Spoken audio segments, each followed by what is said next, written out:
بسم اللہ الرحمن الرحیم۔ اللہ کے حبیب صلی اللہ تعالیٰ علیہ وسلم نے جنتیوں کا تذکرہ کرتے ہوئے ارشاد فرمایا کہ نبی جنتی ہیں،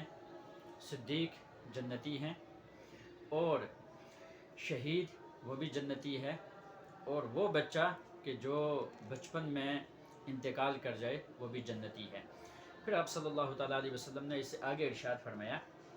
تمہاری عورتوں میں سے وہ عورت جنتی ہے کہ جو اپنے خاوند کے ساتھ محبت کرنے والی اور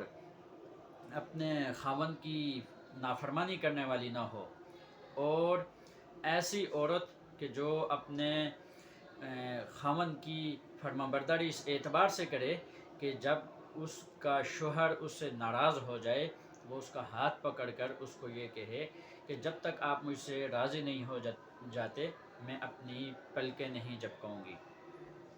اس کے علاوہ اللہ کے حبیب صلی اللہ تعالیٰ علیہ وسلم نے مختلف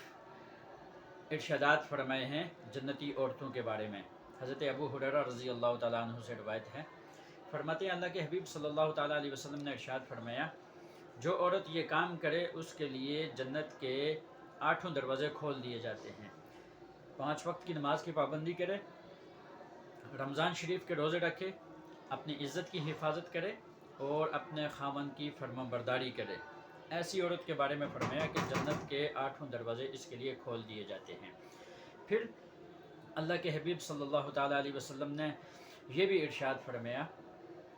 کہ تمہاری جنتی عورتوں میں سے جنتی عورت کی نشانی یہ ہے کہ جو اپنے خاوند کے ساتھ بہت زیادہ محبت کرنے والی اور بہت زیادہ بچے جننے والی، اور جب اس کا خاوند اس کو بلائے تو وہ اس کے پاس آ جائے، اور جب اس کا شوہر اس کو دیکھے تو وہ اس کو خوش کر دے۔ آج بہت بڑا المیہ ہے، ایک تو یہ کہ آج کل بچے جننے کا جو رواج یہ ختم ہوتا جا رہا ہے۔ عورتیں زیادہ بچے اس وجہ سے جننے سے اجتناب کرتی ہیں کہ ان کا حسن خراب ہوگا، ان کے حسن کے اندر کمی آئے گی، اور بعض تو وسائل کی کمی کا شکایت کرتی ہیں کہ ہمارے پاس وسائل نہیں ہیں، اس وجہ سے بچے جننے سے اجتناب کرتے ہیں۔ تو یاد رکھیں اجر و ثواب کے مقابلے میں کوئی انسان اگر اپنے حسن کو ترجیح دیتا ہے تو یہ انسان کے انسانیت کے منافی ہے۔ اور پھر رزق کے بارے میں تو اللہ تعالیٰ نے خود ارشاد فرمایا وَمَا مِن دَابَّةٍ فِي الْأَرْضِ إِلَّا عَلَى اللَّهِ رِزْقُهَا، کہ جتنے بھی جاندار ہیں ان کو